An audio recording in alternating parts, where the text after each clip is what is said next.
मैं प्रत्येक वर्ष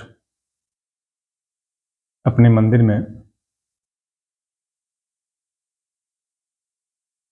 एक नवचंडी का पाठ तो होता ही है। पिछले 7 वर्षों से इसमें कुछ लोग जो श्रद्धालु थे वो सतचंडी का भी यज्ञ कराने लगे। जैसी माता की इच्छा, उनकी मनोकामना पूरी हुई तो वो कराने लगे, कुछ और लोग कराने लगे। किंतु मैं विशेष रूप से आज से 7 वर्ष पहले, लगभग 17 में शुरू किया था कुछ साधना, जिसमें कपाल चंडिका, चंड भैरवी और वैभव चंडी, इन तीनों का साथ ही में चलता ही है यह नियम के अनुसार। तो पहले तो कराया, किसी एक व्यक्ति ने, एक जगह है देखिए मैं भूला हूँ सर, कौन सा सर है, मालासर राजस्थान में है। तो वहाँ के एक व्यक्ति अपना कराए, उनकी मनोकामना पूरी हुई। वो कुछ और लोगों से बताए, कहीं उनके परिचित, कहीं कहीं के और के, तो आने लगे। ये माता रानी की इच्छा ही कह सकते हैं। माँ भवानी जिसके साथ जैसा करें। तो लगभग इतनी भीड़, किसी किसी साल तो इतनी भीड़ हो जाती है कि कलश रखने का जगह भी नहीं मिल पाता है। यद्यपि मंदिर मेरा 2 मंजिला है, बहुत बड़ा है, फिर भी ज़्यादा भीड़ हो जाती है। इस वर्ष भी मैं इन्हीं तीनों का आयोजन कर रहा हूँ। ढेर सारे लोगों का आग्रह आ चुका है। वैसे उनको माँ भवानी की प्रेरणा मिली है तो कर रहे हैं लोग। इसमें मैं बता दूँ, जो कपाल चंडिका है वह शत्रु विनाश, रण में विजय दिलाने वाली, मुकदमा, झगड़ा या कोई और विवाद फंसा है तो उसमें विजय दिलाने वाली, और किसी के द्वारा किए गए षड्यंत्र से यदि कोई हानि हो गई हो तो उससे मुक्ति दिलाने वाली होती है। वैभव चंडिका दुख दारिद्र्य, जो दरिद्रता हो गई है, या कोई कलंक लग गया है, या समाज में प्रतिष्ठा घट गई है, या परिवार में ऐसी अभद्रता फैल गई है वर्तमान समय को देखते हुए कि घर की औरतें, लड़कियां जो हैं स्वच्छंद विचरण करने वाली हो गई हैं, जिसकी वजह से घर का पूरा वातावरण खराब हो गया है और समाज में कलंकित होना पड़ रहा है, और बेटा बेटी की शादी होनी बहुत दुश्वार हो गई है। तो ऐसी स्थिति में, और दरिद्रता आ गई है, मतलब अब हर तरह से विपदा आ गई है, तो उस स्थिति में वैभव चंडिका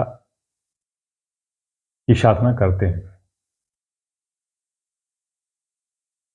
और कुछ मनोवांछित सिद्धि जो होती है, और जिसको नेत्रिका कहते हैं, तो उसके लिए भी विधान है। लेकिन खैर ये 3 प्रधान रूप से मैं कराता हूँ।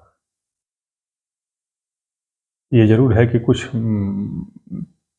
जो आचार्य लोग हैं उनकी कमी हो जाती है, वैसे तो बहुत हैं व्यावसायिक रूप में, किंतु मैं भरसक प्रयत्न करता हूँ कि जो महाविद्यालय वगैरह में नव्य व्याकरण और ज्योतिष पढ़ाने वाले हैं वही मिलें, जिनका उच्चारण सही हो, जो ईमानदारी निष्ठापूर्वक कर सकें, जिनको पैसे का ज़्यादा लोभ न हो। पैसा तो चाहिए लेकिन पैसे का ज़्यादा लोभ न हो, क्योंकि अगर वो छुट्टी लेंगे तो उनको उतना तो चाहिए ही चाहिए।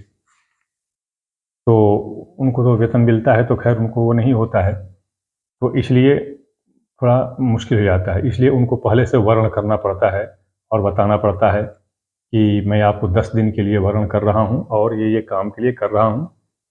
तो अगर वो इच्छित हुए, चाहे उनको अगर हो सकता है कि उनके अंदर सामर्थ्य हो, सक्षम हो, तो वो करते हैं, तो इसलिए ढूँढना पड़ता है। मैं बता दूँ कि वर्तमान समय के लिए जो अभी चल रहा है, और मैं कई बार कह चुका हूँ, इसमें चंडी और विनायक की पूजा साधना और आराधना ही सफल होगी। देखिए, देवता देवी तो बहुत हैं, करोड़ों हैं और सभी समर्थ हैं, सब कुछ करने में सभी समर्थ हैं, किंतु समय समय के अनुसार कुछ एक का काल बंटा हुआ है। तो उस दृष्टि से वर्तमान समय के लिए चंडी और विनायक ही सफल सिद्धिदायक होंगे। तो अब चंडी में अब बता दिया, कपाल चंडी देवी, चंड भैरवी बहुत हैं चंडिका में, और विनायक की तो जानते ही हैं सिद्धि का। तो इस तरह से अपना जो है वर्तमान समय के लिए ये चंडिका और भैरवी की ही पूजा सफलतादायक होगी। मैं इस वीडियो के माध्यम से सबसे यही अनुरोध करूंगा कि अपने कष्ट निवारण हेतु, अपने संकट से मुक्ति पाने के लिए और धन दौलत पाने के लिए, झगड़ा विवाद मुकदमा इत्यादि में विजय पाने के लिए इस नवरात्रि में आप अवश्य इसकी साधना करें। यदि ठीक है, आपको इसका विधान ज्ञात नहीं है, नहीं कर सकते हैं, क्योंकि ये बहुत ज़्यादा तांत्रिक विधान है। इसमें कुछ एक विशेष वस्तुओं की बलि देनी पड़ती है, जीव की बलि नहीं, किन्हीं विशेष वस्तुओं की, वनस्पतियों की जो दुर्लभ होती हैं उनको लाना पड़ता है और उनकी बलि देनी पड़ती है। तो ये तांत्रिक विधान है। किंतु मैं बता दिया कि कलौ चंडी विनायकौ, कलिकाल में और चंडी विनायक की साधना ही सफल होगी। तो आप अपने ही निकट से ही किसी विद्वान, ईमानदार, कुशल और जो रुचि रखने वाले हों, मतलब जो केवल किसी मजबूरी में, किसी दबाव के नहीं, रुचि रखने वाले हों, ऐसे आचार्य का वर्ण कीजिए और उनसे आप साधना कराएं। उनकी दक्षिणा दें, उन्हें निराश न करें, उनकी दक्षिणा दें।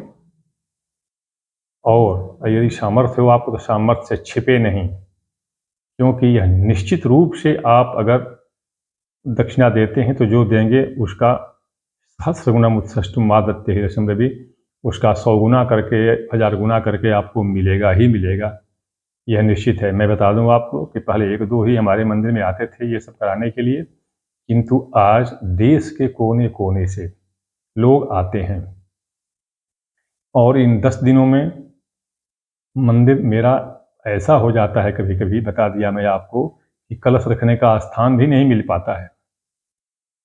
तो आप पहले से वर्ण कर लीजिए किसी योग्य आचार्य को, विद्वान आचार्य को, और उससे कराइए, संकल्प लीजिए। यदि मान लीजिए आप नौकरी पेशा वाले हैं, व्यवसाय वाले हैं, आपके पास फुर्सत नहीं है, मौका नहीं है, तो आप हाथ में कुशा, चावल और सुपारी लेकर के और उनसे संकल्प ले लीजिए और उनको संकल्प दे दीजिए वर्ण करके, और वो अपना पाठ करेंगे। अंतिम दिन वो हवन कर देंगे।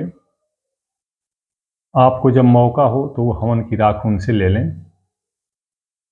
हवन की राख में भी वो ये नहीं कि पूरी राख ही ले लेते हैं, उसमें विशेष राख, जो विशेष चीज़ों का जो हवन किया जाता है वो ऊपर ही रह जाता है, तो उसको ले लें, उसका तिलक लगाएं।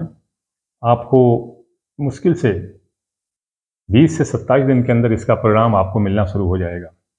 होता भी है, मैं आपको बता दिया पहले ही कि आज उन्होंने उनको बताया, और जिनकी भी मनसा पूरी होती है, कामना सिद्धि होती है, तो वो तो आते ही आते हैं। एक महाशय हैं, बताया मैं आपसे, कि वो प्रति वर्ष छत चंडी कराते हैं यहीं पर।